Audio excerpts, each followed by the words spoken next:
Bonjour à toutes et à tous, mon nom est Philippe Lement et cela constitue une bonne partie de mon métier, j'adore raconter des histoires, porteuses de sens. Cette série de podcasts, Les chemins de l'excellence au gré de l'histoire, vous propose d'en savoir plus sur un certain nombre de pratiques managériales ou de manières d'être et de travailler en équipe ou à titre individuel, et ce, par le biais d'histoires vraies, 100% authentiques et très inspirantes. Aujourd'hui, Piqué au cœur ou pneumopéricarde aux soins intensifs de néonatologie. Une histoire qui nous parle d'assertivité, de prise de décision et de la puissance du storytelling, l'art de raconter des histoires porteuses de contenus inspirants et puissants, un art que chacune et chacun d'entre nous peut pratiquer au quotidien. L'histoire qui suit a été racontée par Gary Klein et il l'a intégrée dans son livre Sources of Power, How People Make Decisions, un livre de 1998. Gary est docteur en psychologie expérimentale et, dans le cadre de ses recherches sur la manière dont les gens prennent des décisions, il a entendu cette histoire de la bouche même de ceux qui l'ont vécue. Et elle est porteuse de beaucoup plus que de la manière de prendre des décisions. Nous sommes en 1989 au Miami Valley Hospital de Dayton, une petite ville de l'Ohio aux États-Unis. Une infirmière surveille un nourrisson depuis plusieurs heures et ce qu'elle voit l'inquiète. La couleur de la peau du bébé, indicateur de problèmes potentiels, n'a cessé de changer, passant du rose à une teinte plus terne, alarmante. Soudain, en l'espace de quelques secondes, le bébé devient bleu foncé, presque noir. Sa tension artérielle chute, de même que les battements de son cœur, avant que ceux-ci ne reviennent à un rythme de 80 pulsations par minute.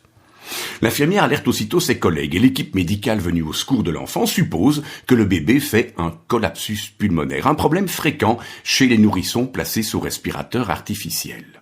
Qu'est-ce qu'un collapsus pulmonaire ? Eh bien, il s'agit d'un affaissement des poumons. Une poche d'air se crée autour des poumons, les empêchant de se gonfler. L'équipe s'apprête donc à faire ce qu'il convient dans ces cas-là, percer la poitrine et insérer un tuyau pour aspirer l'air autour des poumons et permettre à ceux-ci de se regonfler. Mais l'infirmière, quant à elle, est très mal à l'aise. Elle est convaincue qu'il s'agit d'autre chose et que ce nouveau-né fait ce qu'on appelle un pneumopéricarde. Il s'agit également d'une poche d'air, mais dans ce cas-ci, emplit la poche qui entoure le cœur et exerce une pression qui empêche celui-ci de battre. Elle le sait car elle a déjà vécu cette situation et le bébé en est mort, faute d'avoir pu être correctement diagnostiqué à temps. L'infirmière essaye de détromper l'équipe et d'arrêter les préparatifs de ses collègues pour traiter le poumon. C'est le cœur, dit-elle. Son cœur ne bat plus. Mais ses collègues poursuivent leurs efforts tout en indiquant le moniteur cardiaque qui affiche toujours 80 battements par minute. L'infirmière insiste, écarte leurs mains du nouveau-né et leur demande de se taire. Puis, elle place un stéthoscope sur la poitrine de l'enfant et écoute. Rien. Aucun son. Le cœur ne bat plus. L'infirmière commence aussitôt un massage cardiaque. Le chef du service néonatal fait alors irruption dans la pièce et l'infirmière lui met une seringue dans la main. C'est un pneumopéricarde, dit-elle, ponctionner le péricarde. En d'autres termes, piquer à hauteur du cœur. Le radiologue, qui vient enfin de recevoir les résultats des examens, confirme le diagnostic de l'infirmière. Le chirurgien insère la seringue à hauteur du cœur et libère lentement l'air qui étranglait le cœur du bébé. Le nourrisson est sauvé. Lentement, il retrouve une couleur normale. Plus tard, l'équipe a compris pourquoi le moniteur cardiaque les avait trompés. Un moniteur cardiaque est conçu pour mesurer l'activité électrique, pas les battements du cœur. Et les nerfs du cœur déchargeaient bien leurs impulsions au cœur, disant à celui-ci de battre au bon rythme, mais l'air dans la poche l'en empêchait. C'est seulement lorsque l'infirmière s'est servie du stéthoscope pour vérifier si le cœur pompait correctement qu'il est devenu évident que son cœur s'était arrêté. Que peut-on apprendre de cette histoire ? Je vous propose 3 pistes de réflexion. La première est le rôle et l'importance des histoires dans nos apprentissages. De nos jours, dans les organisations, on appelle ça du storytelling, l'art de raconter des histoires en anglais. C'est un outil que j'affectionne particulièrement et dont je me servirai au cours de ces différents podcasts. Mais revenons à notre unité de soins. Cette histoire est particulièrement intéressante car elle montre que l'histoire peut servir de façon très efficace à la transmission d'un savoir métier. Pneumopéricarde et collapsus pulmonaire partagent certains symptômes et donc, dans un premier temps, peuvent être confondus l'un pour l'autre. Or, si le collapsus pulmonaire est relativement courant, Le pneumopéricarde est quant à lui très rare.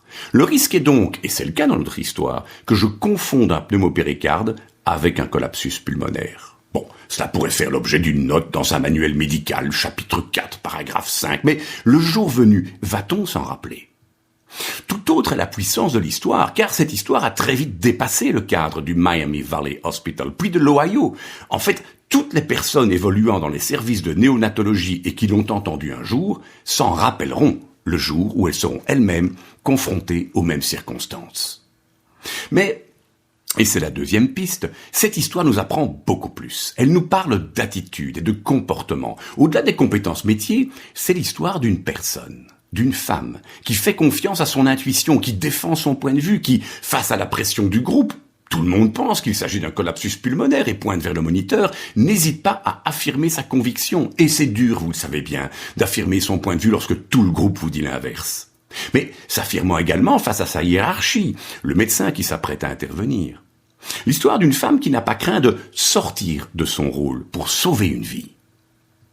Enfin, la troisième piste. Et je reviens vers les travaux de Gary Klein. Comment est-ce que je prends une décision, en particulier lorsque j'ai très peu de temps pour le faire et que les enjeux sont importants? Il s'est donc intéressé à des gens qui doivent faire cela tous les jours. Personnel soignant, pompiers, militaires, forces de police, contrôleurs aériens, etc. Bien souvent, après coup, lorsqu'il demandait à ces personnes « Pourquoi avez-vous pris cette décision ?» Elles répondaient « Parce que je sentais que c'était cela qu'il fallait faire » ou « Parce que je le savais ». Qu'est-ce qui se cache derrière ces mots? Dans ces prises de décision, et vu les enjeux, on pourrait s'attendre à voir les intervenants prendre du temps, comparer l'éventail des options possibles, leurs avantages et inconvénients. Pas du tout. La décision vient des tripes. 4 lignes de force vont permettre de comprendre cela. 1. L'intuition, tout d'abord. C'est la capacité à reconnaître la situation, très vite. Dans ces situations, le décideur ne pense pas, comme on pourrait s'y attendre, que devrais-je faire, mais bien à quoi est-ce que je fais face. Et ce sont bien souvent des détails qui feront la différence. Isolément, ils sont insignifiants, mais mis ensemble, ils forment une image de ce à quoi je fais face. 2. La simulation mentale. Je vois dans ma tête les options possibles et leur déroulement. 3. La métaphore, c'est là qu'intervient toute l'expérience du décideur. C'est la capacité à établir très vite des parallèles entre les situations vécues par le passé, et ce qu'on a fait, et la situation présente. Et je prends un exemple. C'est un lieutenant de pompiers qui, avec sa compagnie, lutte contre un feu de cuisine dans un immeuble. Mais quelque chose ne tourne pas rond. À chaque fois que le feu semble éteint, il se ranime plus vivace. Le lieutenant sent les choses, regarde, écoute, et il a un très mauvais sentiment, et décide de faire sortir son équipe très vite. Et 1 minute plus tard, c'est tout le plancher du salon sur lequel ils étaient qui s'effondre. Le feu était en fait logé sous le plancher du salon. Ce que le lieutenant a appelé par la suite un « 6e sens » ne l'était pas. La situation, par bien des aspects, ne correspondait pas à ce qu'elle devait être. Le feu aurait dû être éteint très vite. La température de la pièce était trop élevée par rapport au petit feu de cuisine qu'ils avaient devant eux. Enfin, un feu de ce type est par nature très bruyant, or, il était ici étrangement calme, puisque le son était caché sous le plancher. Et enfin, le storytelling, on y revient. C'est cette aptitude à transcrire cette expérience que l'on vient de vivre, cette décision prise, dans une histoire qui vient à la fois renforcer ma propre collection d'expériences, mais surtout être partagée à d'autres et enrichir notre savoir collectif. En espérant que cette histoire vous a plu, qu'elle a vibré en vous, vient maintenant le temps de l'appropriation, de la traduction. Comment cela résonne-t-il en moi? Comment traduire cela dans mon quotidien avec mes collègues, mes collaborateurs, mes clients, ma famille, mes amis? Par quel bout commencer? Une chose est sûre. Sur les chemins de l'excellence, on progresse pas à pas, un pas à la fois. Choisissez juste un petit pas pour aujourd'hui. Laissons maintenant l'infirmière à ses nouveau-nés et le lieutenant de pompiers à sa compagnie, et je vous retrouve avec plaisir pour une autre histoire sur les chemins de l'excellence au gré de l'histoire.